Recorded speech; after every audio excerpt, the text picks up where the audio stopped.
Today we are discussing gears.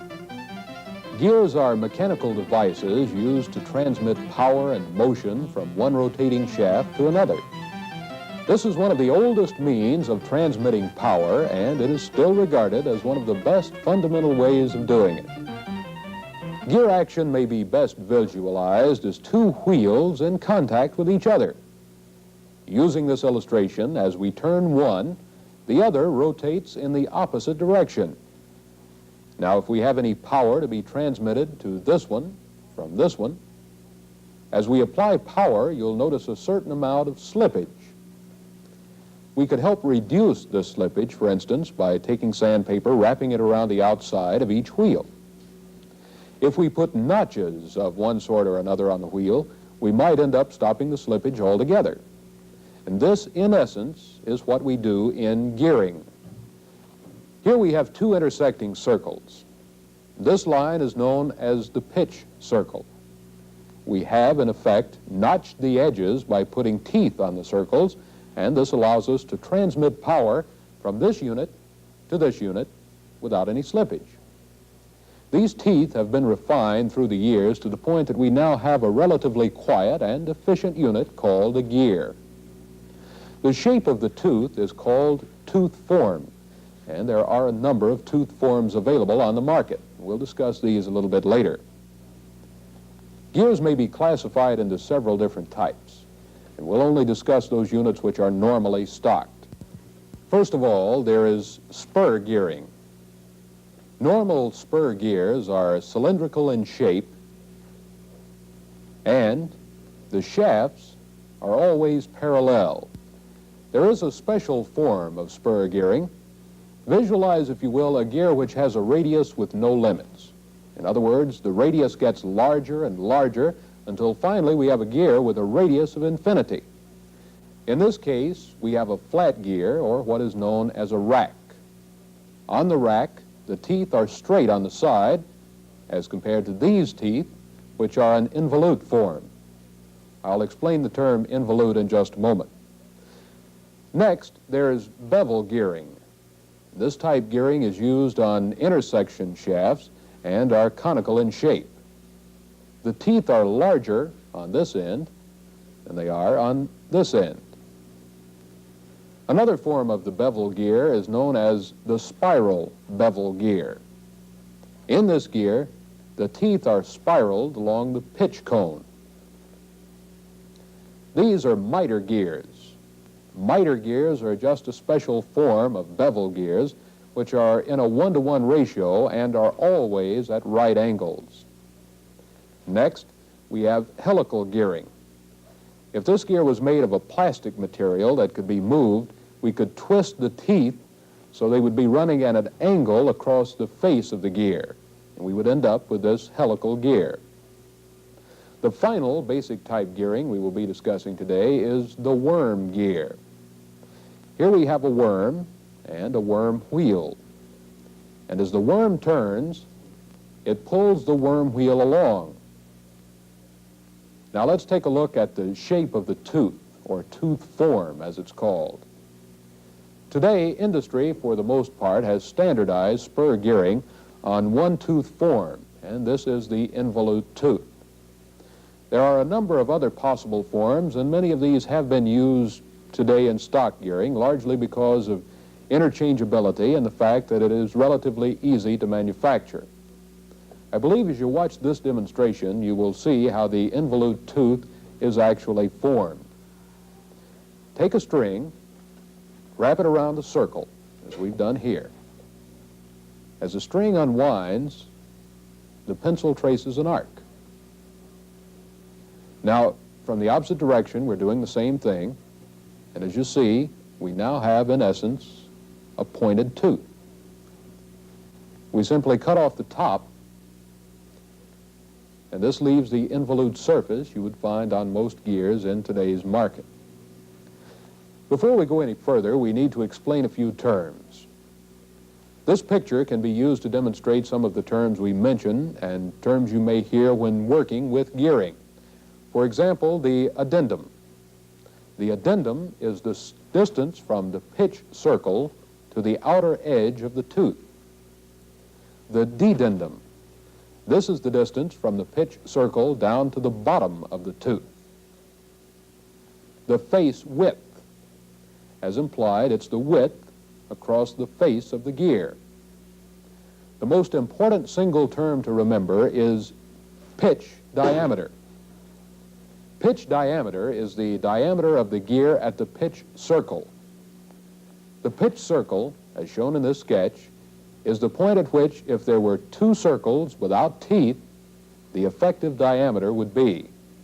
So the pitch diameter is the diameter from a point at approximately the center of the tooth to approximately the center of the tooth on the opposite side. This is probably the most important single fact in determining the gear information for use with your gear catalog.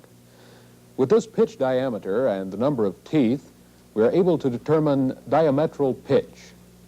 Diametral pitch is a ratio between the number of teeth and the pitch diameter.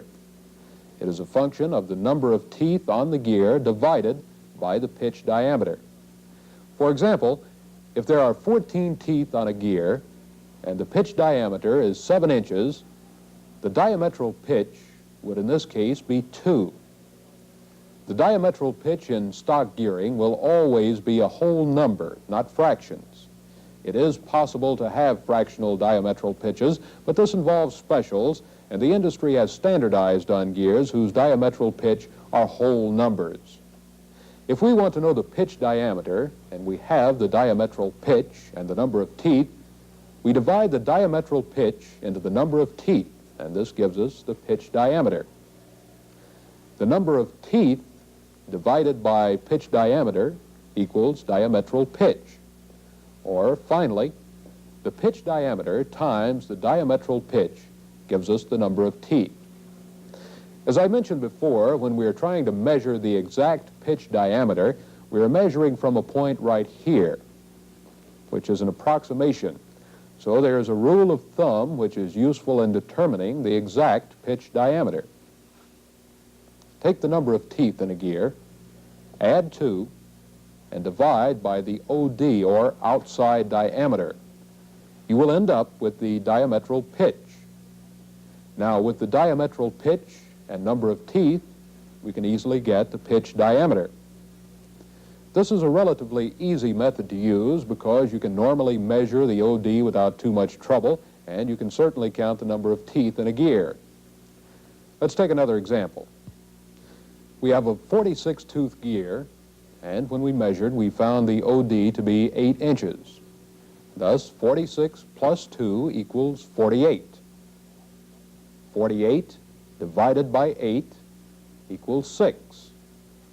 We would have a diametral pitch of 6. Obviously, the fewer the number of teeth for a given diameter, the larger the teeth. The smaller the diametral pitch number, the larger the tooth. Here are some actual sizes of diametral pitch. For example, this is a 20 diametral pitch. Here's a 6. This is a 4. As you see, we get progressively larger. As long as you're considering stock gearing, you won't have much trouble determining what the gear form is, since it will almost always be an involute tooth. There are, however, 2 major gearing systems being used, which are types of involute, and these are 14.5-degree pressure angle and 20-degree pressure angle. Now, what is pressure angle?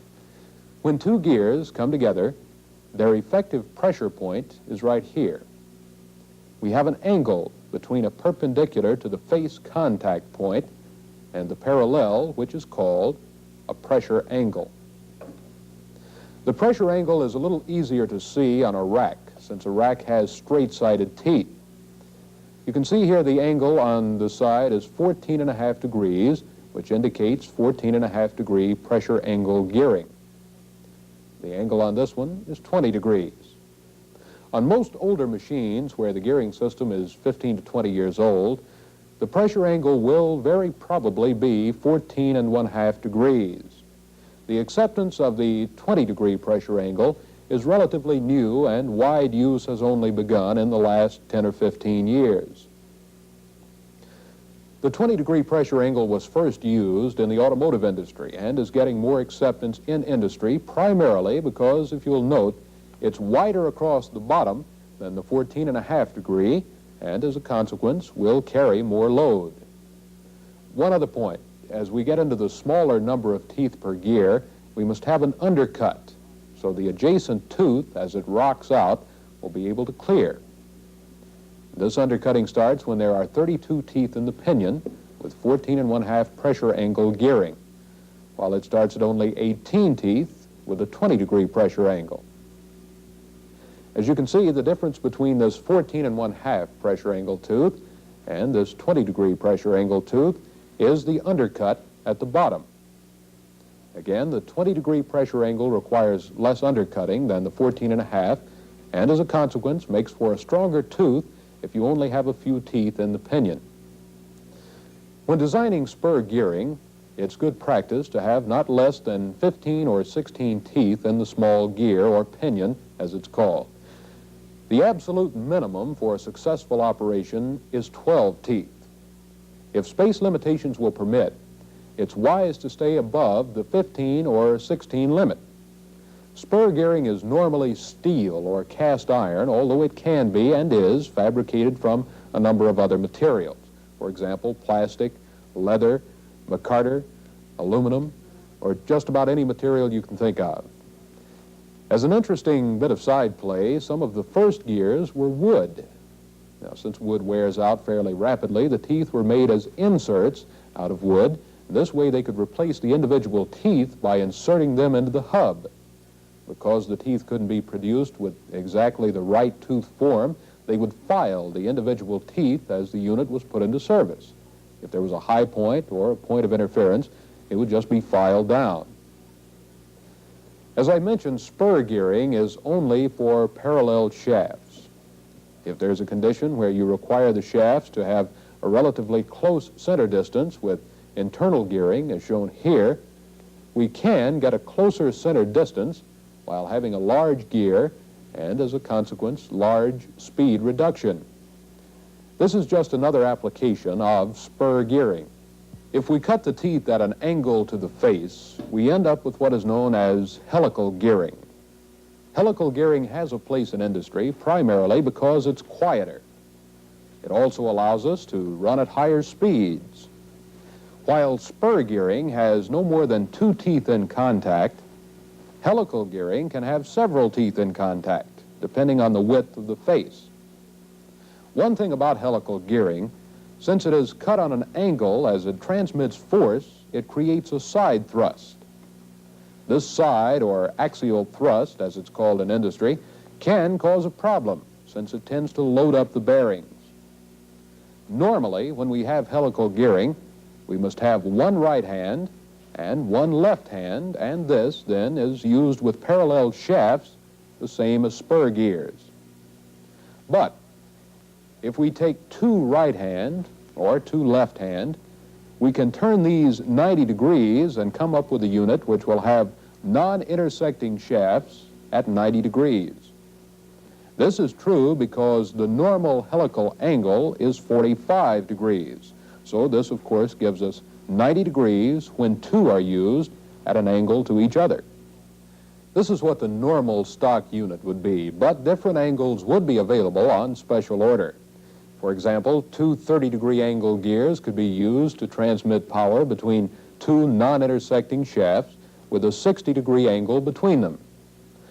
To get away from the in thrust, which I mentioned on helical gearing, someone came up with what's known as a herringbone gear.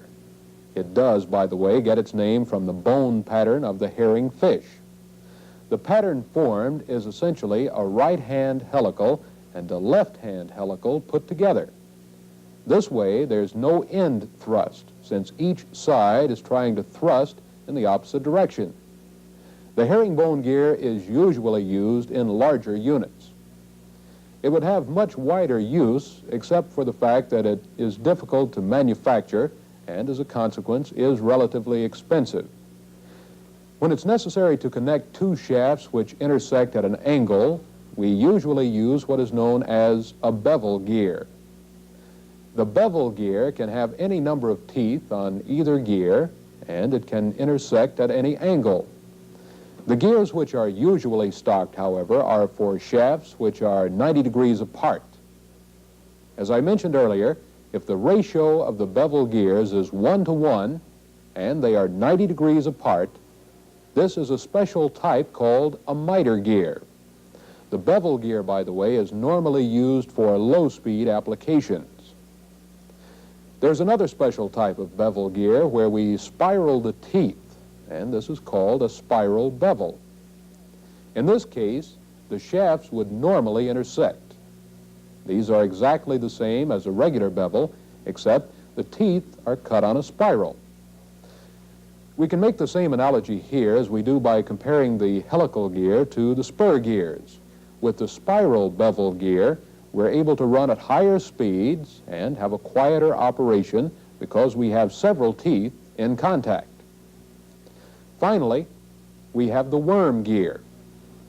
These are for shafts which are 90 degrees apart and do not intersect. They have high single reduction, which can go as high as 300:1 with a single reduction. The driving member is called a worm gear. It's really, however, nothing more than a screw, and it can be a right hand or left hand. Of course, the worm wheel must correspond to the worm gear. The worm can have one or more leads or starts. In this case, we have one start. We can have 2, 3, or 4, and our ratio is determined by the number of leads or starts divided into the number of teeth on the worm wheel. For example, with a 20-tooth worm wheel and one start, we would have a 20:1 ratio. If this unit had 2 starts, we would have a 10:1 ratio, and so on.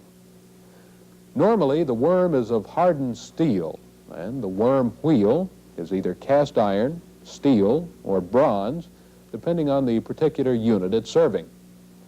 This unit gives us a very high ratio in a very small, compact space. If we combine 2 or more stages, we can get very high ratios of reductions. For example, if we have a 60:1 reduction worm gear set driving another 60:1, we end up with a 3600:1 ratio. Frequently, several different types of gears are used on a single machine. This is because each type of gearing has its special functions which it performs best. It's not unusual to see 2 different types of gears in the same gear train. For example, we might have a 3:1 ratio helical gear set driving a 35:1 worm gear set to give a total ratio of 105:1. There are many types of gears other than these that we've covered today, but most of them are specials, and you'll not have them as stock items. Normally, you won't be expected to know much about them. This concludes the Tel-A-Train tape on gearing. Thank you.